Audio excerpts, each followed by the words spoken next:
Oi, queridos. Vamos tornar prática a teoria de Raoult, as propriedades coligativas? Então vamos lá. Eu estou apelando para uma questão que foi publicada por mim na primeira edição dos meus livros, em 91. Foi publicada pela editora FTD. E todos os professores do ano de 1991 de Química receberam uma coleção. Tu lembra, ô professor? Sou eu! Então vamos lá. A questão da página 51 diz o seguinte: ao nível do mar é feita a experiência. 200 gramas de água destilada. Aqui eu tenho 200 gramas de água destilada. Água pura é o solvente da minha operação. A 20 graus. Nós sabemos que para a nossa pergunta que vai ser feita, pressão, temperatura de congelar, temperatura de ebulir, a temperatura não vai influir. O que vai influir são as partículas da coligação. Muito bem. Recebem 31 gramas de fosfato de cálcio. Qual é o soluto? 31 gramas de cálcio. Quem é? É o cátio mais 2. Fosfato quem é? É o ânion menos 3. Muito bem. Então esse 3 do ânion virá de índice para o cátion e esse 2 do cátion virá de índice para o ânion. Muito bem. Recebem 31 gramas de fosfato de cálcio, que é o soluto, que juntamente com o solvente vai tornar uma solução. Detalhe que eu acabei nem comentando. Por que o soluto não pode ser volátil? Por que não pode ser volátil? Simples. Nós não vamos analisar a pressão do vapor do solvente se neste vapor do solvente você colocar um soluto que também provoca vapor, vai alterar pelo fato de ser volátil. Então, efetivamente, não pode ser soluto. Por exemplo, posso colocar aqui cloreto de hidrogênio?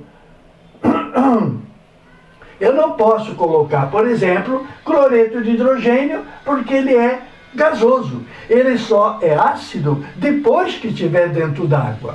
O soluto tem que ser não volátil, senão não se brinca de propriedade coligativa. Muito bom, continuando a questão.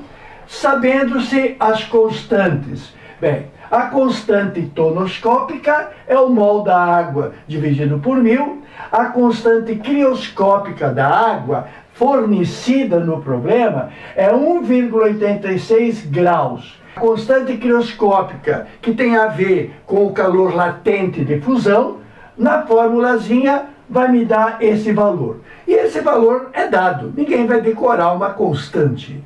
Bem, e a constante ebuloscópica também está dada.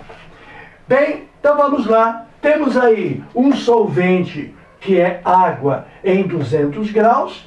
Temos um soluto, que é o fosfato de cálcio. Fosfato de cálcio, que tem esta fórmula e que está na quantidade de 31 gramas. Perguntas. Determine o abaixamento relativo da pressão.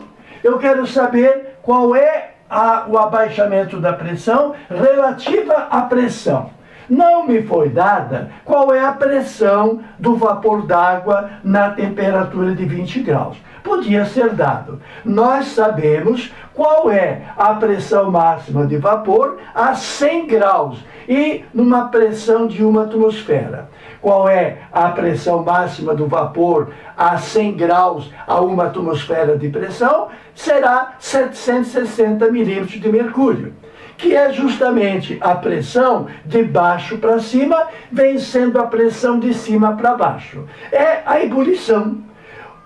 O líquido só entra em ebulição quando a pressão máxima de vapor alcança a pressão a que está sujeita. Aí todo o líquido vaporiza. Sabemos qual é a pressão máxima de vapor a 100 graus ao nível do mar. Qual é a pressão máxima de vapor da água a 20 graus? Nós não temos essa informação no nosso problema. Qual é a variação, o abaixamento relativo da pressão de vapor? Segunda pergunta, qual é a nova temperatura de início do congelamento? Porque nós sabemos que a água, quando pura, congela a zero. Se nós soubermos de quanto vai baixar, nós vamos saber para onde que vai. Vai para baixo de 0 graus. Muito bem. Terceira pergunta, o cálculo do início da nova temperatura de ebulir. Ora, se eu souber de quanto que vai elevar, se eu souber qual é a elevação da temperatura de ebulir, eu vou acrescentar esse acréscimo aos 100 graus. Então a temperatura de ebulir da minha solução será 100 e tantos graus. Pronto? Então vamos à luta. Se todas as 3 fórmulas trabalham com fatores semelhantes, como sendo constantes, tranquilas, são dadas, qual é um outro fator que é igual para todos? O número de partículas. Então, se reduz o nosso problema a descobrir quantas partículas tem cada molécula de fosfato de cálcio. Começamos então pela sua dissociação. O fosfato de cálcio, quando dentro da água dissocia, vai me produzir 3 cátions cálcio de carga mais 2, vai me produzir 2 ânions fosfato de carga menos 3. Bem, se o grau de dissociação fosse 100%, acabariam-se todos os fosfatos de cálcio e teríamos apenas cátions e ânions. Mas isso não é correto. Haverá uma necessidade da informação do grau de ionização, ou no caso de dissociação. O grau de dissociação, que eu acabei não lendo, mas que deve estar presente, é de 10%. O alfa, que não foi lido, o alfa é de 10%. Apenas 10 das 100 moléculas que eu ponho vão ficar dissociadas. Então, entra aqui a letrinha Q. Qual é o sentido da letrinha Q? São quantos íons a molécula produz.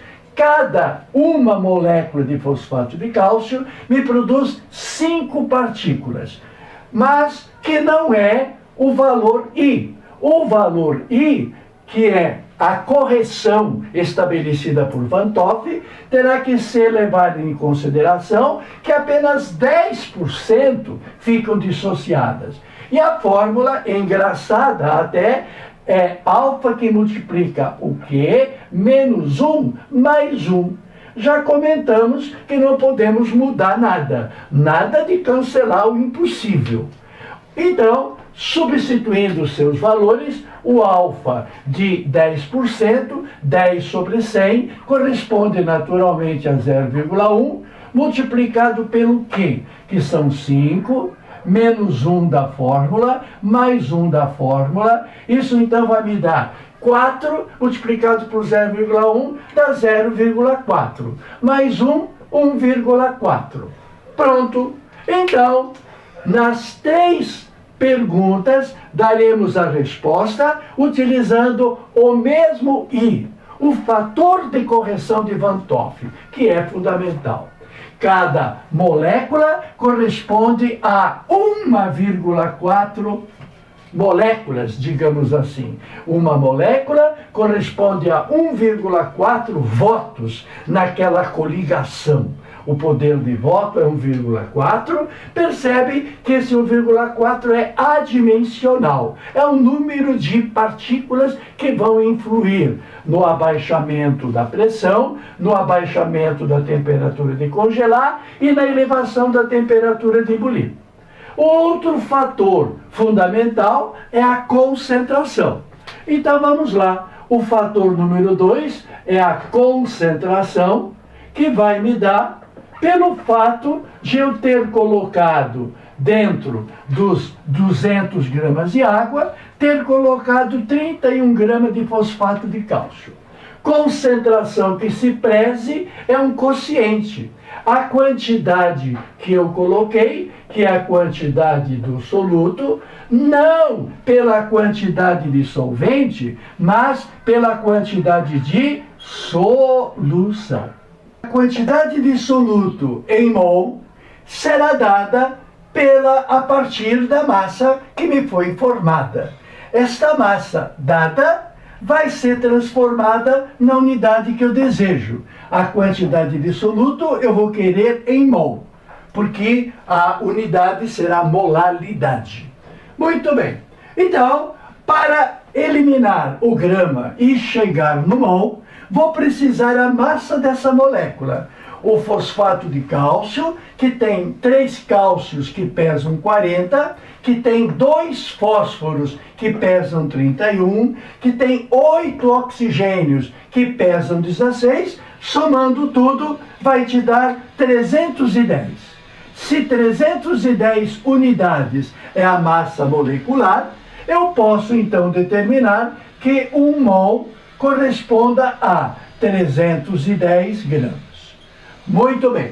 E é justamente por esta identidade que eu faço de uma maneira rápida a transformação da massa em mol. Basta colocar que o mol pesa efetivamente 310 gramas. O fato de multiplicar por este quociente é multiplicar pela unidade, é um fator 1. E vai manter a grandeza, eliminando o que não me interessa. Bom, então isso vai me dar, pelo que você está vendo, de forma muito legal. O professor dessa questão foi legal conosco, porque a simplificação vai dar 1 em cima 10 embaixo. Portanto, qual é a quantidade de mol? A quantidade de mol é 1/10 de mol. Tendo a quantidade de mol na unidade pretendida, vou agora fazer a outra busca. A outra busca que foi, então, parcialmente encontrada pela quantidade de mol de soluto. Vou agora procurar a quantidade da solução na unidade da minha expressão. Não vou calcular em volume, mesmo porque não me foi dado a densidade da solução com o sal dentro. Se tivesse me dado a densidade, eu até poderia, a partir dela, calcular o volume. Se eu tivesse a densidade sabendo a massa, eu poderia determinar o volume. Então, seria mol por litro, seria molar. Nós não queremos molar, porque litro vai depender da temperatura. Eu quero em massa, em quilos. Para determinar a quantidade em quilos, eu vou somar as grandezas existentes.